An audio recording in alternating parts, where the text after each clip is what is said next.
Previous period में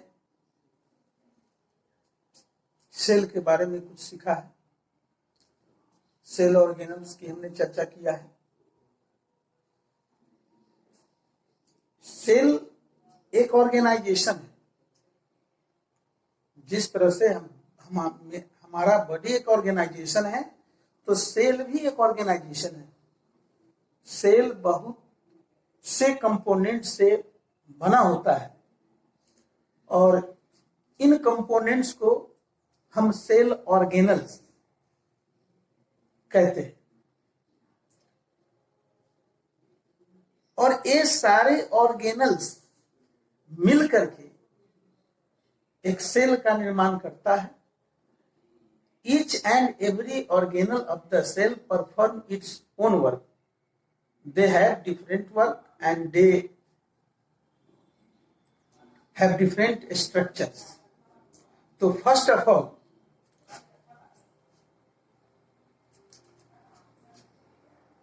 we will discuss about the cell membrane or plasma membrane. Each and every cell means either plant cell or animal cell. Surrounded by a soft, delicate, double layered membrane called cell membrane or plasma membrane.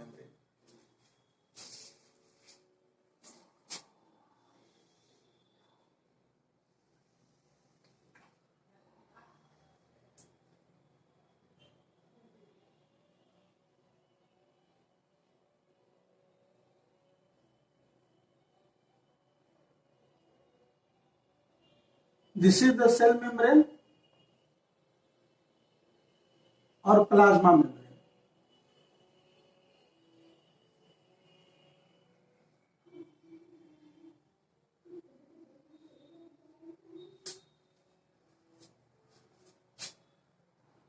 Cell membrane and plasma membrane. Here you see this membrane is consists of two layers.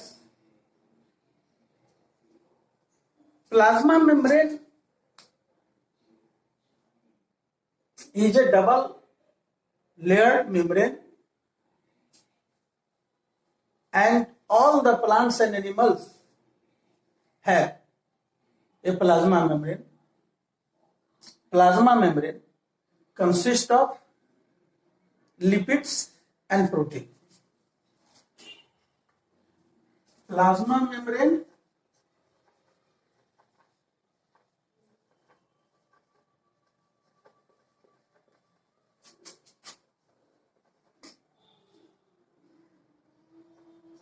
composed of lipids and protein.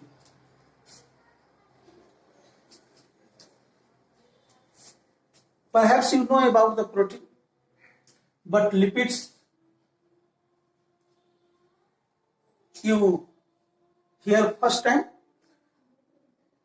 Perhaps you can think that what is lipid? So lipids is a complex organic compound. It is made of protein and fats.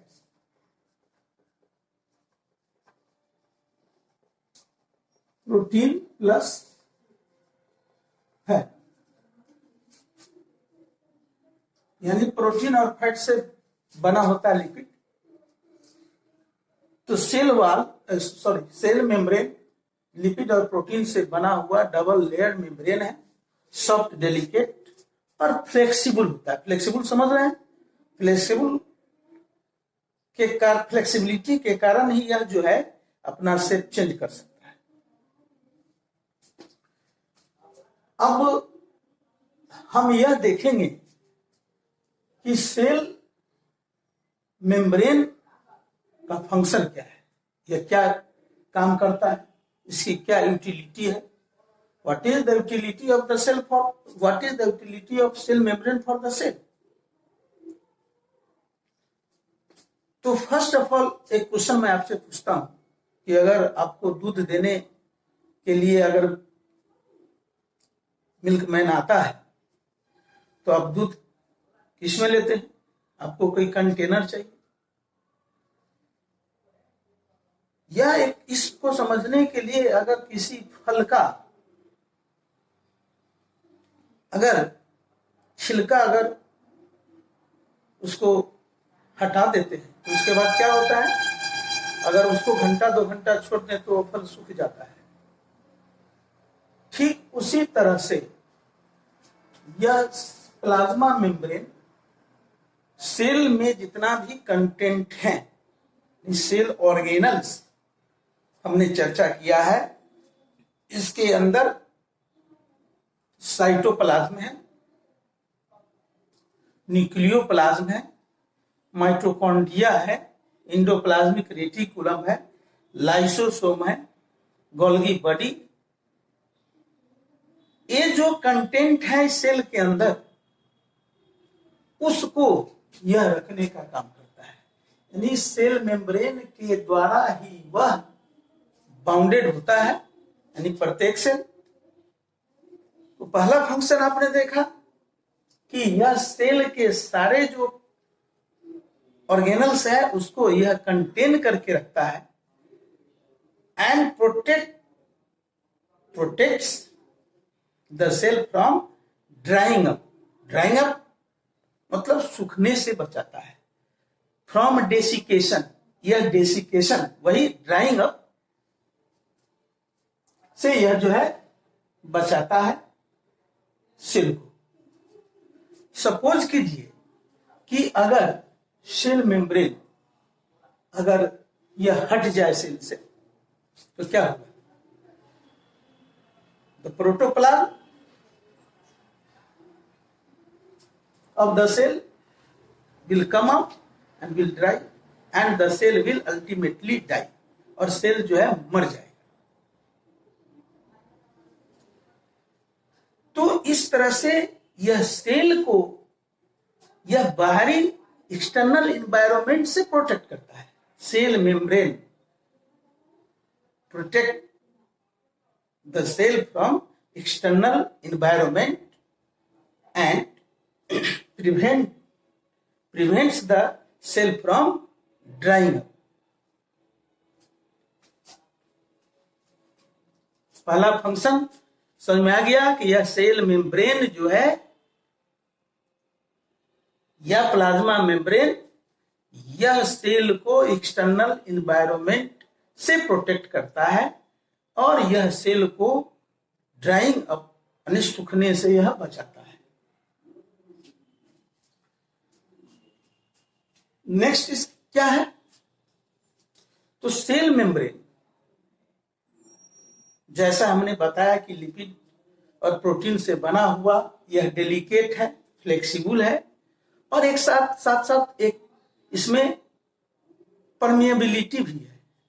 Permeability समझ रहे हैं, यानी पारगम्यता, यानी जिसके are पार चीज जा सके।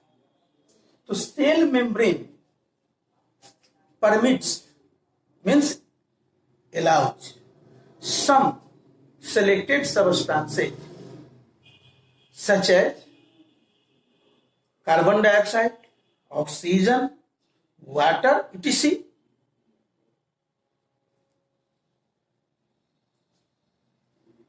इसको जो है वह आने देता है और कुछ चीज हैं जिनको वह आने भी देता है और उसको बाहर जाने भी देता है। लेकिन कुछ बहुत सारे ऐसे चीज हैं जिनको सेल मेम्ब्रेन अंदर आने नहीं देता है और सेल से बाहर जाने भी नहीं देता है। यानी इस बात को हम ऐसे क्लियर कर लें कि cell membrane allows entry and exit of some selected substances That's why cell membrane is called semi-permeable membrane or selectively permeable membrane because it allows entry and exit of only some selected substances, not all the substances. That's why it is called selectively permeable membrane.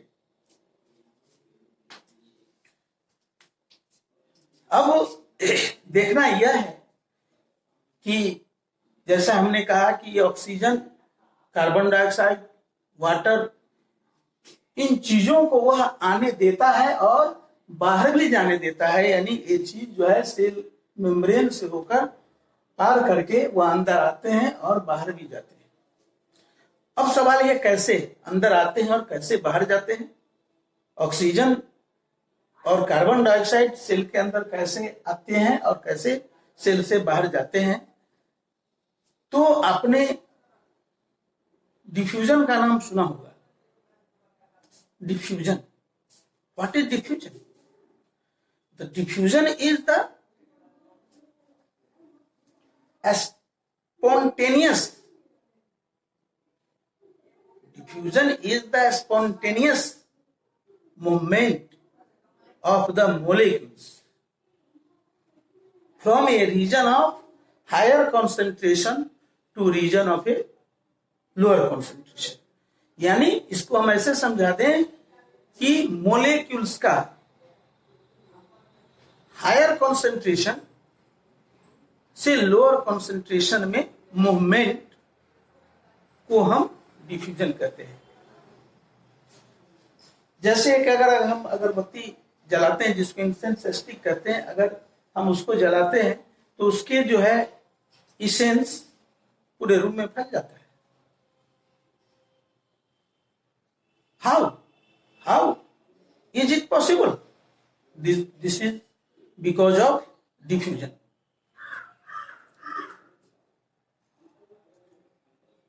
यह diffusion के कारण होता है। अगर आप पानी में potassium permanganate का एक टुकड़ा अगर डाल देते हैं तो पोटेशियम परमैंगनेट का पार्टिकल जो है पूरे वाटर में फैल जाता है। यह डिफ्यूजन के कारण होता है। लेकिन यह डिफ्यूजन जो है, इस डिफ्यूजन में पार्टिकल्स हायर कॉन्सेंट्रेशन यानी जहां उसकी मात्रा ज्यादा है वह ज्यादा मात्रा से कम मात्रा वाले जगह की ओर वह मूव करता है पार्टिकल्स। जैसे अगर आप एक, जिसको हम मिश्री कहते हैं, अगर मिश्री का एक छोटा सा दल अगर पानी में डाल देते हैं पूरे पानी में फैल जाता है। This is diffusion. तो डिफ्यूजन में पार्टिकल्स का मूवमेंट हायर कॉन्सेंट्रेशन से लोअर कॉन्सेंट्रेशन की और होता है और कार्बन डाइऑक्साइड एंड ऑक्सीजन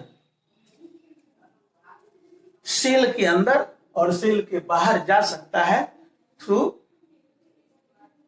यानी दिस मेम्ब्रेन डिफ्यूजन के द्वारा। अभी पुराने तो डिफ्यूजन के द्वारा।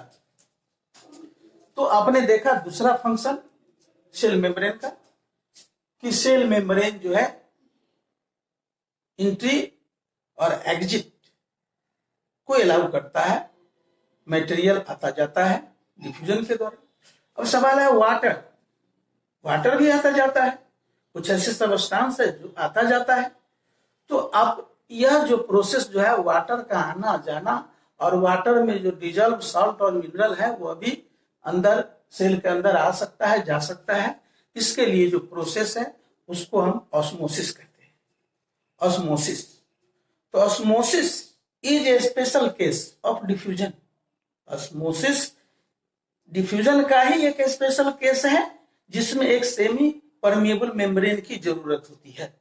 यानी इसको हम ऐसे डिफाइन करें कि movement of the water molecules across semi permeable membrane from higher concentration to lower concentration.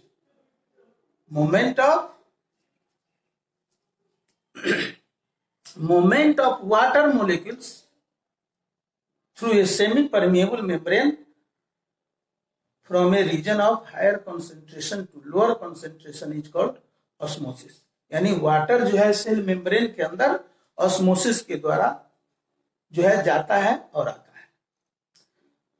अगर इस सेल के अंदर अगर वाटर का कॉन्सेंट्रेशन ज्यादा है तो सराउंडिंग के रेस्पेक्ट में तो वाटर जो है बाहर आ सकता है। अगर सेल के अंदर वाटर का कंसंट्रेशन अगर कम है तो सराउंडिंग मीडियम से वाटर अंदर आ सकता है। इसमें यह डिफ्यूजन का ही स्पेशल केस है। इसमें एक सेमी परमिएबल मेम्ब्रेन चाहिए। आपने आरओ का नाम सुना, रिवर्स ऑस्मोसिस। ऑस्मोसिस के द्वारा ही वाटर का वहां फिल्ट्रेशन किया जाता है, प्यूरिफिकेशन किया जाता है। ऐसे बहुत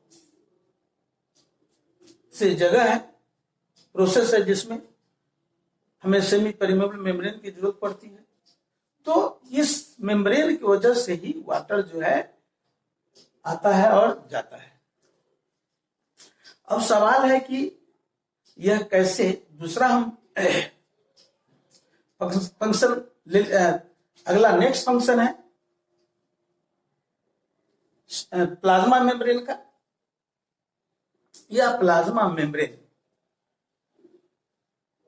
फ्लेक्सिबल होता है। Due to flexibility it can change its shape. Due to flexibility it can change its shape and due to this ability cell membrane helps in engulfing the food in unicellular organism take foods with the help of cell membrane. Cell membrane is flexible and it change its shape and engulf the food inside the cell. This process is called endocytosis. यानी unicellular organism को यह food अंदर लेने में यह help करता है और इस प्रोसेस को हम एंडोसाइटोसिस कहते हैं। अमीबा का आपने नाम सुना होगा। अमीबा यह सेल मेम्ब्रेन के ही हेल्प से वह क्या करता है, फूड को घेर लेता है और इस फ्लेक्सिबिलिटी के कारण ही वह सीडोपोडिया बना पाता है। सीडोपोडिया का नाम सुना होगा। यह सीडोपोडिया बनाता है जिससे फूड को घेर करके अंदर ले लेता है।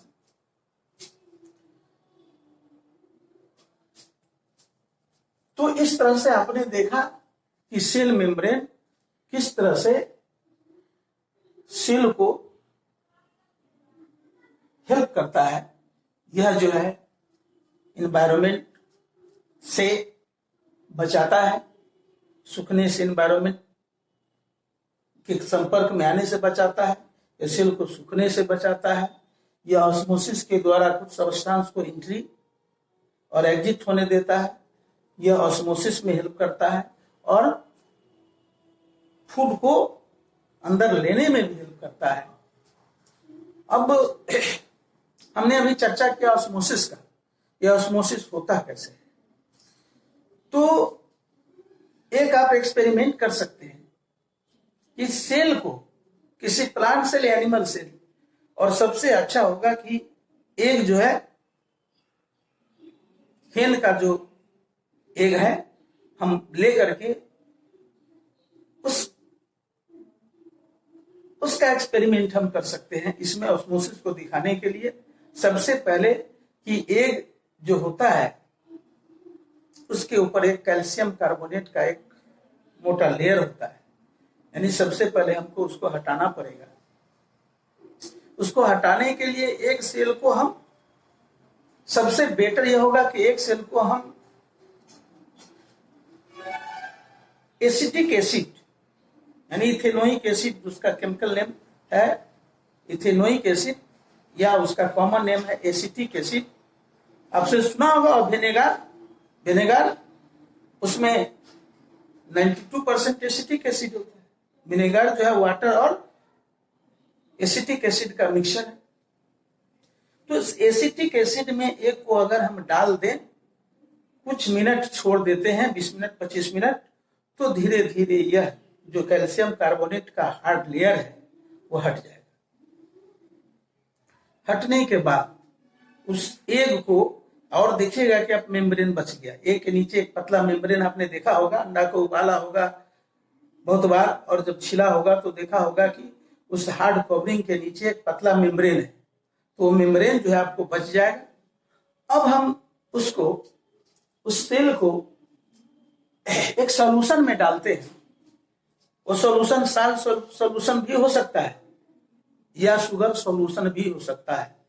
तो किसी साल्ट सॉल्यूशन में अगर हम डालते हैं, उसे हम डाल देते हैं और कुछ देर वेट कीजिए। उस साल्ट सॉल्यूशन या शुगर सॉल्यूशन में डालने के बाद कुछ आधे घंटे बाद उस सेल को निकालिए, एक को, और अगर वह सेल जो है वो तन गया या टर्गिडिटी समझ रहे हैं, यानी अंदर जब पानी जाएगा, अंदर जब सेल के अंदर जब वाटर मूव करेगा तो सेल जो है वह तन जाएगा, यानी उसको टर्गिड कंडीशन हम कहते हैं, और वह फूल जाएगा, स्वेल कर जाएगा, swell. If the egg will swell up, then the solution in which you have kept the egg is hypotonic solution, यानी उसको हम हाइपोटोनिक सोल्यूशन कहते हैं। If the concentration of the solution, if the concentration of the solution, concentration of water in the solution is more than the cell, then the water moves up, moves into the cell and the cell will swell up. Such type of solution is called hypotonic solution. यानी hypotonic solution में अगर हम cell को डालते हैं तो water जो है उस सॉल्यूशन से सेल की ओर इंटर करता है, जिसके कारण सेल जो है स्वेल कर जाता है। अगर और हम उस सॉल्यूशन को गाढ़ा बना दे, उसमें और चीनी डाल दीजिए, या उसमें नमक, अगर नमक का बना है तो नमक डालिए, तो उसमें नमक या और चीनी अगर डाल करके और उसको गाढ़ा कर दें और उसके बाद उसमें सेल को डालें, तो सेल डालने के बाद देखिएगा कुछ मिनट बाद अगर सेल को निकालते हैं तो सेल क्या कर जाएगा, श्रिंक कर जाएगा, सेल चिकुट जाएगा, श्रिंक कर जाएगा। क्यों, ऐसा क्यों? आपने इस बार क्या किया, कॉन्सेंट्रेशन ऑफ शुगर बढ़ा दिया, यानी सेल के बाहर जो मीडियम है